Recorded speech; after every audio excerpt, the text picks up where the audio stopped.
warahmatullahi wabarakatuh. Saya sebagai host Rahma Julianti ingin berwawancara dengan masyarakat yang berasal dari Aceh Tengah ataupun Gayo. Dengan saudara, siapa Pak namanya Pak? Tempat saya Nopal. Dengan saudara Bapak Rumpak dan Bapak Nopal. Yang mana saya ingin menanyakan bagaimana keadaan ataupun aktivitas masyarakat yang ada di daerah Gayo. Jadi Pak, bagaimana aktivitas dan kegiatan masyarakat yang ada di daerah Gayo tersebut? Untuk aktivitas di daerah Gayo itu ya sama pada masyarakat pada umumnya di daerah-daerah lain. Mungkin aktivitasnya sekarang ya petani, terus kantor, ada juga yang di nelayan dan lain-lainnya. Ya. Seperti yang pernah saya dengar katanya masyarakat di sana banyak yang berkebun ya Pak? Ya, mayoritas masyarakat di sana kebanyakan juga berkebun. Selain mereka memiliki pekerjaan tetap, mereka juga memiliki pekerjaan sampingan. Ya, seperti berkebun, bertani, ke sawah dan nelayan. Baik, apakah di daerah Gayo tersebut masyarakatnya masih dominan menggunakan bahasa Gayo ataupun pudar bahasa tersebut di daerah tersebut? Mengikuti perkembangan zaman sekarang ya, populasi masyarakat Gayo yang menggunakan bahasa Gayo itu sudah mulai berkurang karena mereka sudah teriring perkembangan zaman. Jadi banyak orang yang sudah melahirkan bahasa Gayo tersebut, contohnya di perkotaan gitu kan. Itu yang paling umumnya di perkotaan karena mereka sudah tercemar dengan budaya-budaya luar gitu ya. Kecuali dengan seperti di kampung-kampung gitu ya. Kampung-kampung itu mereka masih aktif menggunakan bahasa Gayo. Bahkan anak-anaknya juga masih aktif sekarang, masih diajarkan. Berarti hanya sebagian daerah yang menghilangkan bahasa Gayo tersebut. Kemudian saya penasaran nih Pak dengan adat dan budaya ataupun tradisi seni yang ada di daerah Gayo tersebut. Apa saja seni yang ada di daerah Gayo? Seni banyak ya, seperti contohnya ada Permunalu. Permunalu itu dilakukan pada saat waktu pernikahan, menyambut mempelai kan, mempelai pernikahan. Dan seperti ada di dong juga. Dong itu dilakukan saat di acara-acara penting. Jadi seperti Hari Munalu tersebut hanya dilakukan saat acara pernikahan saja atau boleh dilakukan di lain-lain acara? Dia boleh juga dilakukan seperti pembukaan, persembahan gitu kan, bisa juga. Dan seperti itu juga dengan dong gitu ya. Jadi ada acara sakral gitu bisa. Baik Pak. Jadi di berbagai daerah itu kan memiliki makanan khas ya Pak. Makanan seperti di daerah Aceh mungkin itu kan memiliki beragam makanan. Jadi apa makanan khas yang ada di daerah Gayo? Kalau untuk makanan khas di daerah Gayo itu sebenarnya banyak. Kalau diturutin dari nenek moyang kita itu ada banyak makanan khasnya. Mungkin untuk sekarang yang masih banyak, misalnya kayak masih familiar untuk daerah sekarang ya seperti asam jing, pengat, cecak, terus ada lepat gitu. Seperti cecak tersebut terbuat dari apa Pak? Kalau cecak sendiri dia banyak ragam di dalamnya itu. Terutama ada terong anggur, ada cabai rawit, garam, dan terasi. Kalau buat yang suka terasi, ada terasi. Jadi Pak, menurut Bapak nih ya, apa hal yang dapat kita lakukan untuk melestarikan budaya Gayo tersebut agar tidak punah, agar kelak dapat dilestarikan lagi oleh penerus seterusnya? Saya ya setiap sekolah atau gimana ya, perguruan tinggi itu boleh menerapkan seperti kata-kata gayo gitu.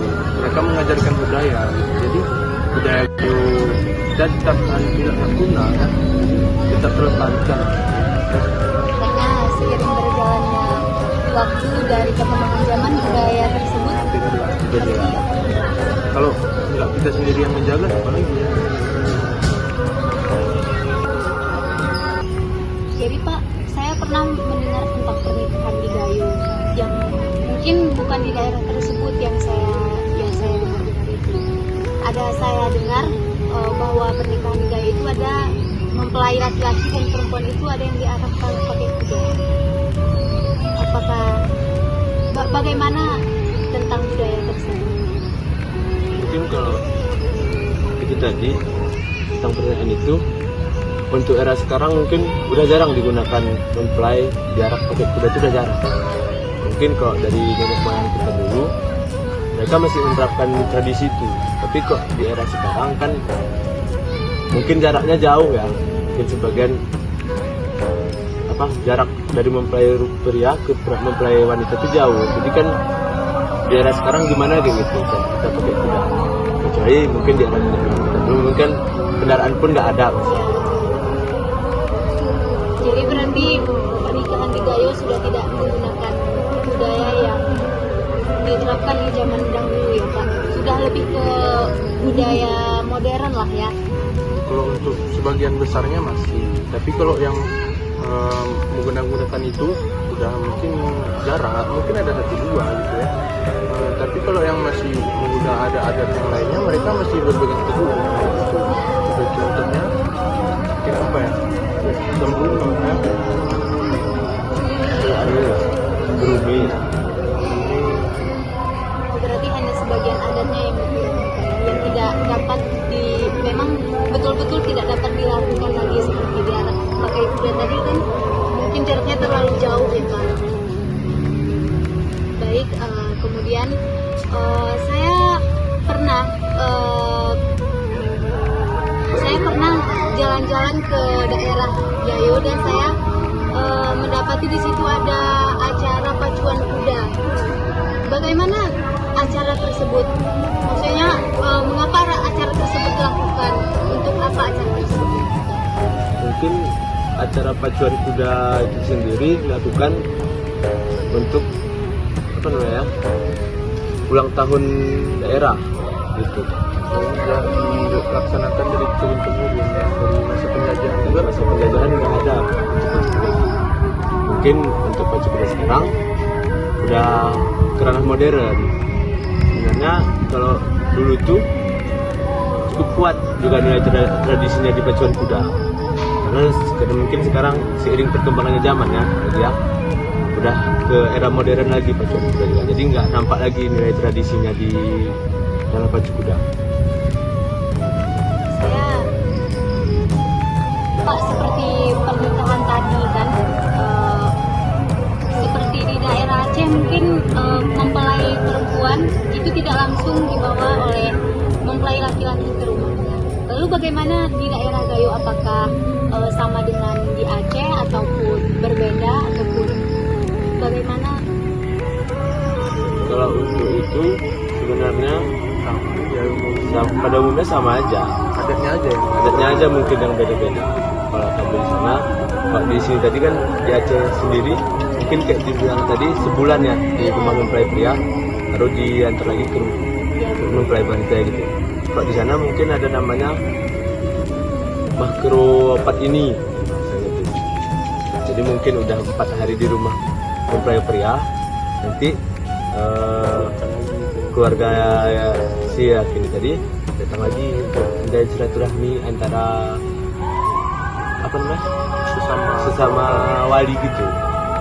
Jadi acara makro itu untuk menunjukkan silaturahmi lah begitu ya antara keluarga si laki-laki dan perempuan. Sekalian juga dia untuk mengenalkan, oh ini dari keluarga besarnya, oh ini si misalnya Cici, kalau orang Gayo gitu ya, Cici gitu, ini siapa ini Amakul gitu, dan dia mendapat itu.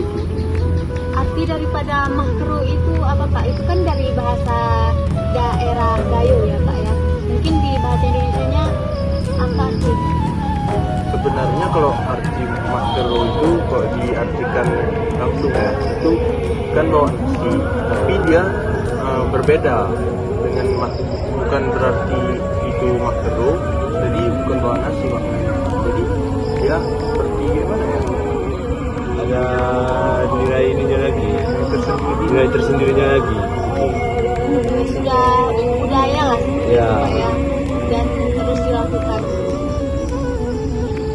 Silakan dulu. Jadi Pak, mungkin di zaman sekarang nih kan sudah banyak budaya yang hilang dan adat istiadat yang sudah tidak dipakai lagi oleh masyarakat setempat. Jadi untuk sekarang ini apakah masih ada tokoh-tokoh yang melestarikan budaya tersebut? Sekarang tokoh-tokoh itu sangat banyak ya, kalian lihat sekarang. Tapi kenapa mirisnya tokoh-tokoh itu sudah melihat perkembangan zaman, mereka seperti sudah acuh tak acuh karena mengikuti perkembangan zaman sekarang.